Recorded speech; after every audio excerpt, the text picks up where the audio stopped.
சுப்பிரமணிக்கு போயிட்டு எங்களுக்கு வீடு கொடுக்குறேன் சரி வாங்கோ அப்படின்னு சொல்ல அந்த அந்த கட்சிக்காரங்க தான் வந்து எங்களை எல்லாரையும் கூட்டின்னு போனாங்க.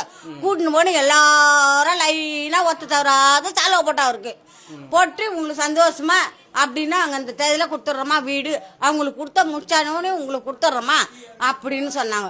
சரி அவங்கெல்லாம் வந்து வெளியில் இருக்கிறாங்க சரி அவங்களுக்கு கொடுக்கட்டும் கொடுத்த பிறகு நம்மளுக்கு கொடுப்பாங்க அப்படின்னு நாங்கள் சந்தோஷமா இருந்தோம்.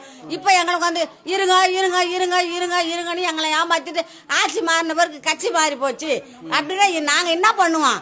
நாங்கள் ஏழைங்க படிக்க தெரியாதவங்க கை நாட்டு அடிக்கிறவங்க எங்களுக்கு தெரியுமா சொல்லு. புதுசா வந்திருக்கிற தாவேக் எம்எல்ஏ அவங்களாம் உங்களை வந்து பார்த்தாங்க? யாரும் வந்து பார்க்கல, ஒருத்தரும் பார்க்கல. பார்க்காதனாலதான் நாங்க ரோட்ல போய் உக்காந்தோம். உங்களுக்காக யார் இப்ப சப்போர்ட் பண்ணிட்டு இருக்காங்க? கம்யூனிஸ்ட் கட்சி அவங்க. நாங்க வந்து போய் கேட்டோம் அவங்க கிட்ட போய் கேட்டோன்னே அவங்க என்ன சொன்னாங்க, நாங்க உங்களுக்கு நிக்கிறோம் எல்லா நாங்க வந்து போலீஸ் அடிச்சாலும் நாங்க ஓட மாட்டோம். அவங்க நின்று அவங்க தான் இப்போ இந்த போராட்டத்தை நடத்தி கொடுத்துருக்கோம்.